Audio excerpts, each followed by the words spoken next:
Au nom du Père, du Fils et du Saint-Esprit. Amen. Shalom, bien-aimés frères, bien-aimées sœurs dans le Seigneur. Bienvenue à ce temps dénommé Chemin de lumière. Je suis la bergère Linda Fondin, bergère de la communauté catholique Cœur Compassion de Jésus-Christ. Je suis en charge du Forum des femmes accomplies, le ministère femmes de la communauté. Et en ce jour, je voudrais partager avec vous un thème important en ce temps que nous donne l'Église, le temps de carême. Et ce thème qui nous réunit ce soir, c'est accueillir la grâce. Alors, pourquoi il est important, il est primordial de parler de ce temps-là, dans ce temps que nous donne l'Église? Aujourd'hui, bien-aimés frères, bien-aimées sœurs, nous, en tant que chrétiens, nous nous sentons parfois disqualifiés de la grâce. Nous nous sentons indignes. Dans ce monde troublé, ce monde où nos cœurs sont tellement chargés, ce temps où les jugements des autres font que nous nous sentons indignes, le sentiment de rejet, de blessures intérieures causées par nos péchés qui pèsent à un point que nous pensons que Dieu ne peut rien faire pour nous.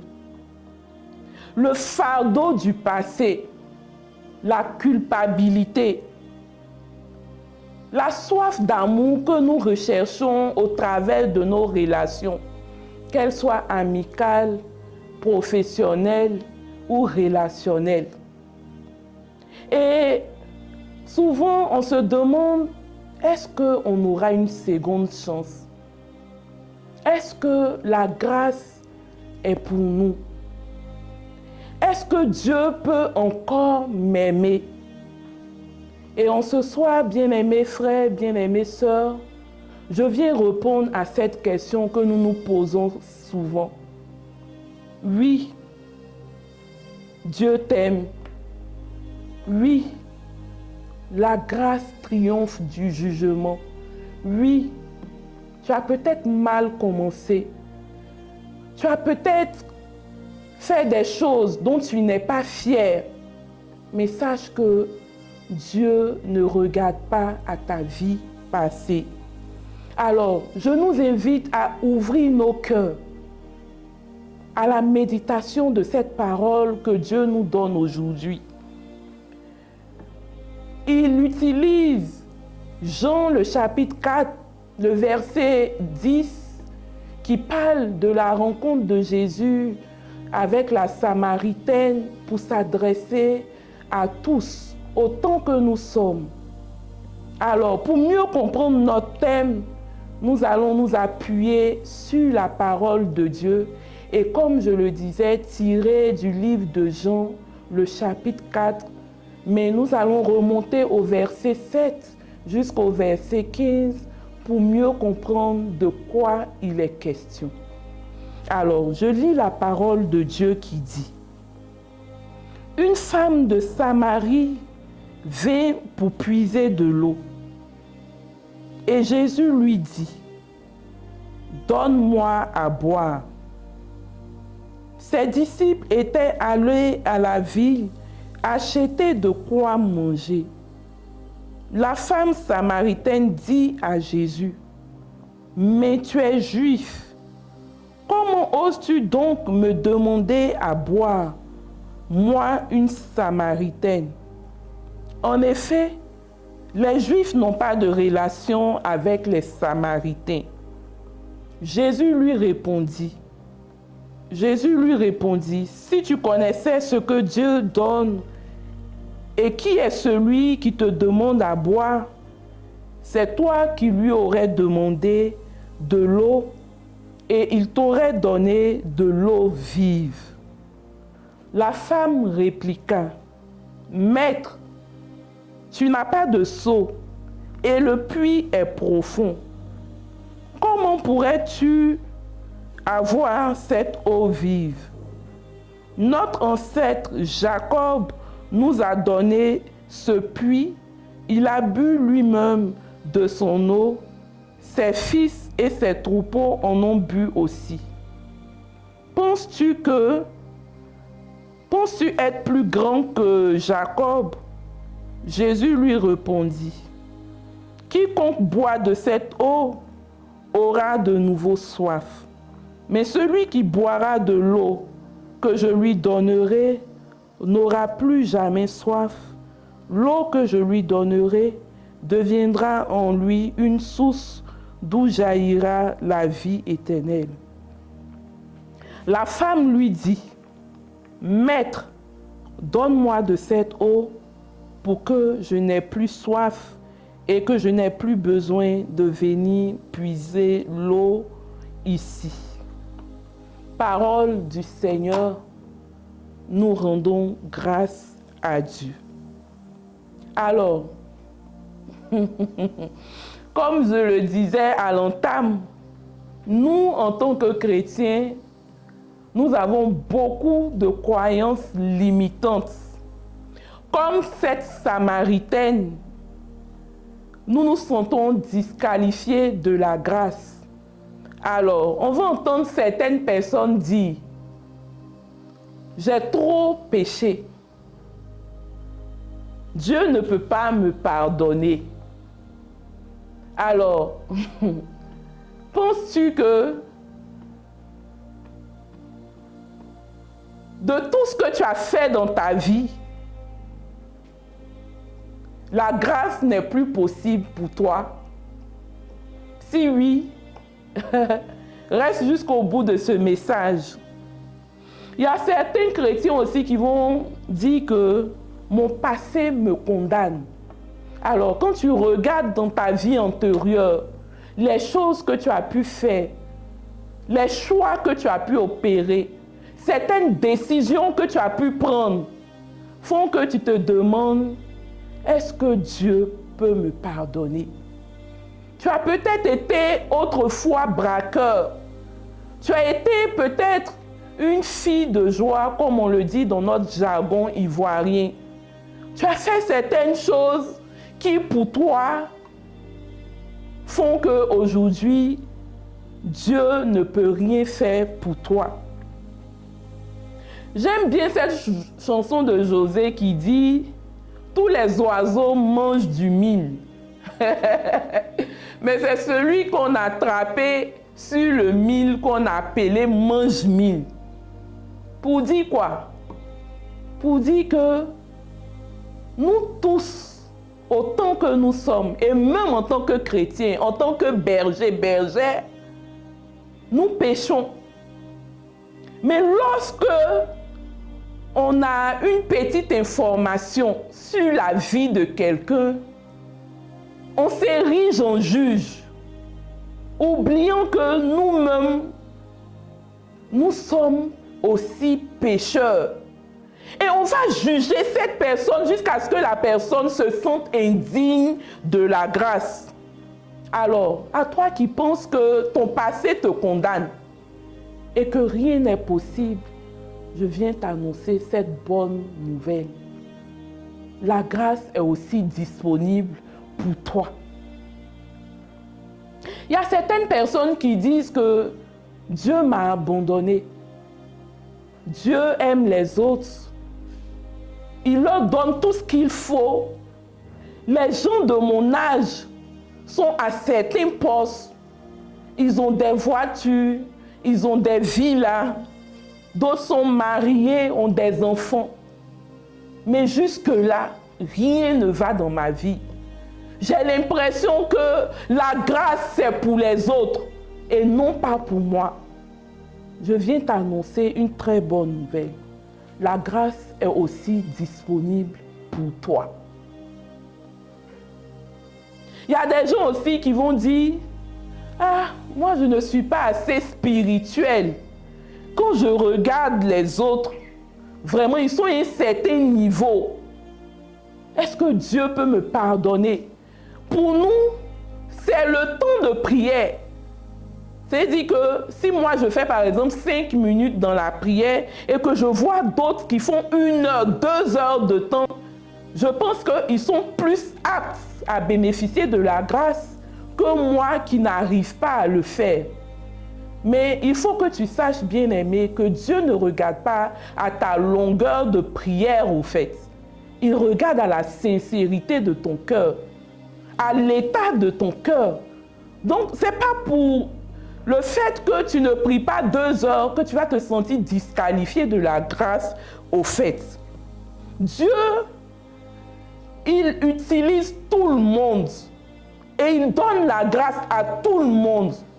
Dieu ne nous juge pas à la manière des hommes. Il ne regarde pas à nos vies. Il ne regarde pas à qui nous sommes. Il ne regarde pas à notre passé. Il veut un cœur disposé à accueillir cette grâce. Alors, cela va nous emmener à toucher du doigt ce point qui dit que ce point qui nous emmène à chercher ce que Dieu pense réellement de nous. Alors, à l'image de la Samaritaine, qui était une femme rejetée, Dieu ne va pas regarder à sa vie antérieure, à ces 5 hommes qu'elle a eus, et celui même qu'elle a, qui n'est pas encore son mari. Il va l'accueillir. Et en ce soir, Dieu t'accueille aussi. Comme la Samaritaine, il ne regarde pas à ta vie. Et il t'ouvre ses bras grands ouverts. La Samaritaine était vue hier comme une femme pécheresse. Une femme même qui se dit qu'elle ne mérite pas de parler avec Jésus. D'abord, la société faisait que les Samaritains ne pouvaient pas parler avec les Juifs. Donc c'est là déjà, c'était une exclusion. Voilà pourquoi elle va s'interroger quand Jésus va lui poser cette question, quand Jésus va lui demander à boire. Elle dit, mais tu es un Juif. Les Juifs ne parlent pas avec les Samaritains.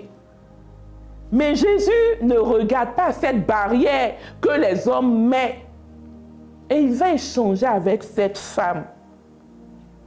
Cette femme samaritaine se voyait comme une femme incomprise par la société, raison pour laquelle elle allait au puits à midi.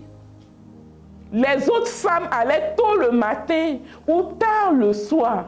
Mais elle allait à midi de peur de croiser le regard de quelqu'un, de peur d'être jugée par une femme, de peur que quelqu'un se moque d'elle sur le chemin du puits.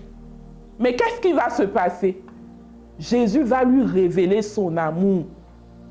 Et à toi aussi, ce soir, il vient te tendre la main.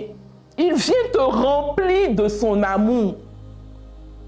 Cette femme-là, elle se voit comme une femme assoiffée.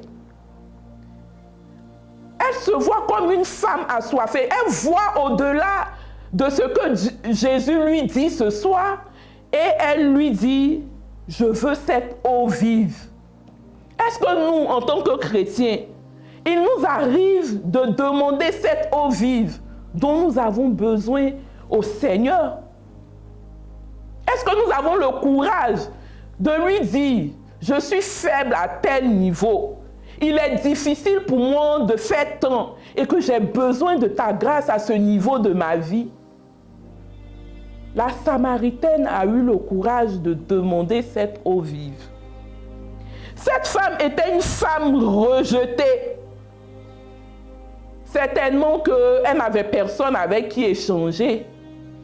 Certainement qu'elle était tout le temps seule.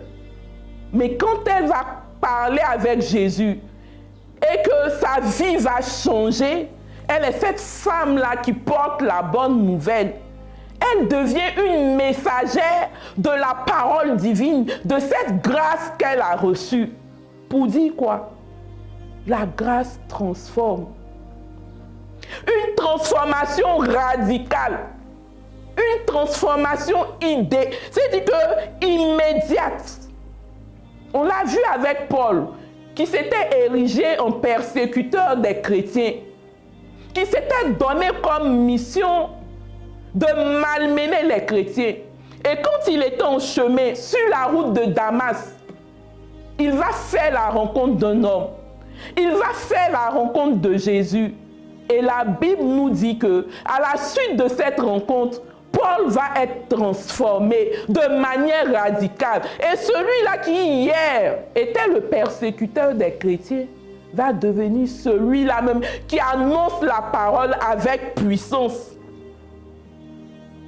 Pour dire que Dieu, comme je l'ai dit tantôt, s'en fout de qui tu es. Quand il rencontre ton chemin, tu ne peux plus être la même personne qui est.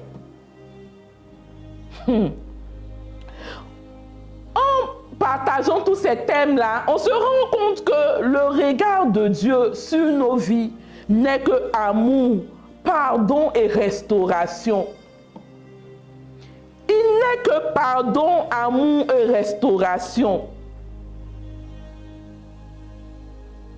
Alors pourquoi nous fermons-nous à la grâce? Pourquoi se disqualifier de la grâce? Pourquoi penser que je ne suis pas digne de telle ou telle chose et que la grâce c'est pour les autres et non pas pour moi? Alors, ce temps de carême et la communauté catholique nous offre ce cheminement-là pour nous dire que nous aussi, nous avons droit à cette grâce. Le temps de carême, bien-aimé, est un temps où nous devons revenir à Dieu. C'est une période où Dieu se donne comme mission de nous rappeler qu'il nous aime d'un amour tellement grand jusqu'à donner son Fils sur la croix pour nous. Alors, si tu es connecté à ce temps de grâce, sache que Dieu t'appelle à revenir à lui d'un cœur sincère, d'un cœur repentant, d'un cœur qui a soif de la miséricorde de Dieu, d'un cœur qui a soif de cette source d'eau. Il nous invite à une conversion véritable. Bien-aimé, es-tu prêt à faire le pas? Es-tu prêt à saisir cette main tendue que Dieu te donne en ce soir? Il nous appelle à accueillir le pardon divin.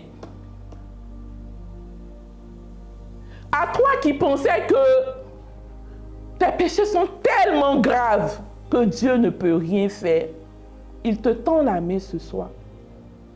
Accueille ce pardon divin. C'est vrai, hier tu as pris des décisions qui ont fait qu'aujourd'hui ta vie est chamboulée. Tu es rentré dans une relation qu'il ne fallait pas. Et aujourd'hui, tu es dans une situation tellement difficile que tu ne te pardonnes pas à toi-même. Dieu vient t'accorder ce pardon divin. Il vient te dire qu'il te donne une nouvelle occasion de repartir de nouveau.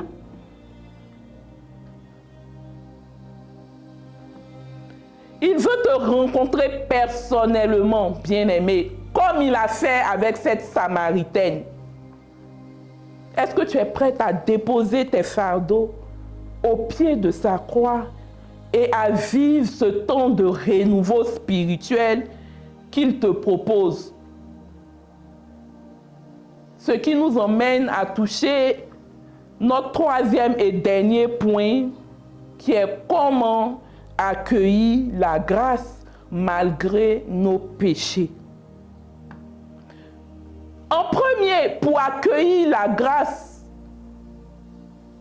il faut reconnaître son besoin de Dieu. Il faut reconnaître que sans Dieu, nous ne sommes rien, nous ne pouvons rien et que nous avons besoin de lui. Peut-être que hier, tu as décidé de vivre ta vie sans lui. Mais tu as remarqué que tu allais d'échec en échec. Reviens à lui et reconnais que tu as besoin de lui. car sa présence dans ta vie fait toute la différence. En deuxième point, il faut ouvrir son cœur à Jésus. Il faut lui donner l'opportunité d'entrer dans ton cœur. Dis-lui, j'ai besoin de toi. Je n'ai que toi. Je ne suis pas fière de cette vie que je mène. Mais aujourd'hui, je veux que tu prennes possession de ma vie. Je veux que tu prennes possession de mon cœur. Je veux que tu prennes possession de mon être tout entier. Que tu fasses de moi une personne qui ne s'attarde plus sur son passé, mais qui ne regarde qu'à toi. Dis-lui, j'ai besoin de toi. J'ai besoin que tu changes ma vie. J'ai besoin que tu changes mon cœur. Cette vie ne te glorifie pas. J'ai besoin de toi. Après que tu aies fait cette démarche, il faut accepter le pardon sans culpabilité. Il faut reconnaître que Dieu t'a pardonné. Il faut reconnaître que Dieu ne te juge pas. Il faut reconnaître que c'est pour toi qu'il est mort sur la croix. Il faut reconnaître que cette grâce est donnée aussi pour toi. Et ensuite, tu vas demander au Saint-Esprit de venir agir en toi, de venir changer ta vie, de venir te montrer le chemin à suivre, de venir te montrer quoi faire, comment le faire pour arriver à être cette nouvelle personne que Dieu veut de toi. Enfin, l'Esprit Saint va venir t'aider à vivre ta liberté d'enfant de Dieu. Il va venir t'aider à ne pas t'apitoyer sur ton sort, à ne pas rester là, à revoir ton passé et aller à une autre étape de ta vie. Alors, à toi qui pensais que ton passé te définissait, Dieu fait de toi une nouvelle créature. Le sais-tu? À toi qui croyais que tu n'étais pas digne, je viens te rappeler ce soir que Jésus t'a déjà justifié et c'est pour toi qu'il est mort sur la croix. À toi qui te sentais abandonné, rejeté, oublié de Dieu, je viens te rappeler que Dieu t'aime d'un amour éternel. À toi qui pensais que tu étais rejeté, Dieu t'accueille avec tendresse en ce soir. Et à toi qui avais perdu l'espoir, Dieu te relève aujourd'hui. Alors, je veux partager avec vous quelques exercices spirituels à faire pendant ce temps de carême. Le premier que je vous propose, c'est de lire et de méditer la parole de Dieu. Il ne suffit pas de lire. Il va falloir méditer.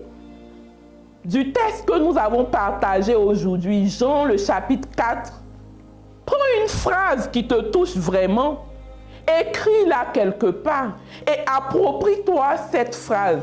Donc ça va aller au-delà de la lecture. C'est de méditer et d'essayer de mettre en pratique ce que la Bible nous dit. Après, il faut passer à la prière. Dans ta prière, demande chaque jour la grâce. Demande au Seigneur de venir te remplir de cette paix. Et après, ça c'est très important, tu vas prendre une feuille et tu vas écrire une lettre à Dieu sur tes blessures du passé. Tu vas lui écrire comme un enfant parle à son père. Tu vas lui dire ce que tu ressens vraiment. Et après cela, tu sais ce que tu vas faire? Tu vas aller voir un prêtre et tu vas confesser tes fautes. Tu vas confesser tes fautes, le sacrement de la réconciliation. Je sais que nombreux sommes-nous à ne pas aller à ce sacrement, à ce rendez-vous divin. Mais quand tu sors de ce live, s'il te plaît, écris ta lettre à Dieu et va voir un prêtre ensuite.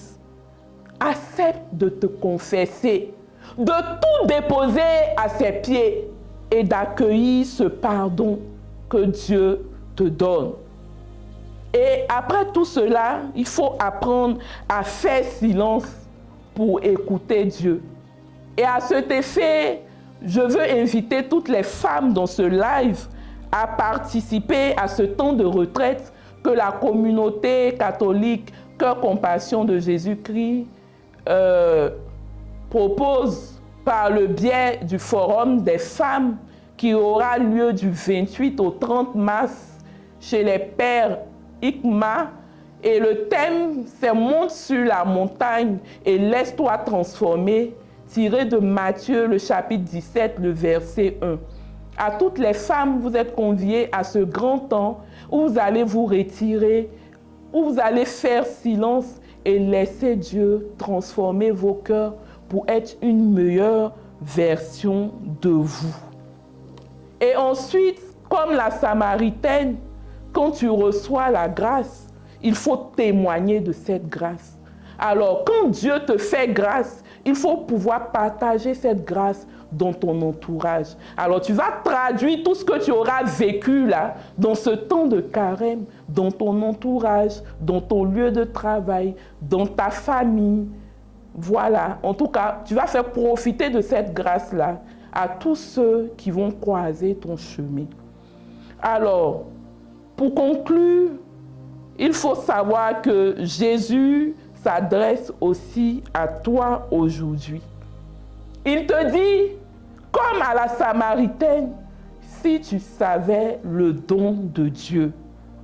Cette grâce est disponible pour toi, bien-aimé. Cette libération est offerte maintenant, non pas demain. N'attends plus, bien-aimé, et viens à lui. Reçois cette grâce, accueille cette grâce, reçois cette main tendue que Dieu te donne en ce soir. Merci bien-aimés frères, merci bien-aimées sœurs pour ce temps passé ensemble. Tu vas partager cette parole avec d'autres personnes, tu vas liker, tu vas inviter un frère, tu vas inviter une sœur. Et surtout, ne te déconnecte pas parce qu'on aura d'autres enseignements d'éminents prédicateurs pour nous faire vivre ce cheminement. Alors que Dieu te bénisse abondamment, qu'il renouvelle ton cœur, qu'il te remplisse de sa grâce, qu'il se révèle à toi et restaure ton cœur meurtri, ton cœur brisé, qu'il te donne sa paix et la force de continuer la marche, qu'il te donne de vivre de son amour, qu'il te remplisse de son amour, qu'il t'inonde de son amour et qu'il te donne de témoigner de sa puissance et de sa miséricorde partout où tu seras, maintenant et à jamais. Amen, amen, amen. Alors, on va incliner la tête pour dire merci au Seigneur pour ce moment de grâce, pour ce moment de faveur, pour ce moment de qualité passé en sa présence. Incline la tête, bien-aimés frères, bien-aimées sœurs. Seigneur Tout-Puissant, merci pour ta grâce infinie. Merci parce que tu ne nous juges pas selon nos fautes. Merci pour ton amour qui restaure et qui relève. Comme la Samaritaine, nous venons à toi avec nos fardeaux. Nous avons soif de ton eau vive. Remplis-nous. Remplis-nous de toi. Brise les chaînes de la culpabilité, du péché et du rejet. Apprends-nous à recevoir ton pardon sans crainte. Transforme nos vies et fais de nous des témoins de ta miséricorde. Que ce temps de carême soit une rencontre personnelle avec toi. Que ton esprit nous guide chaque jour. Nous déclarons que ta grâce triomphe dans nos vies. Au nom de Jésus-Christ. Amen, amen, amen. Nous avons prié au nom du Père, du Fils et du Saint-Esprit. Amen. Soyez bénis, soyez bénis, soyez bénis dans le nom puissant de Jésus-Christ de Nazareth. Amen.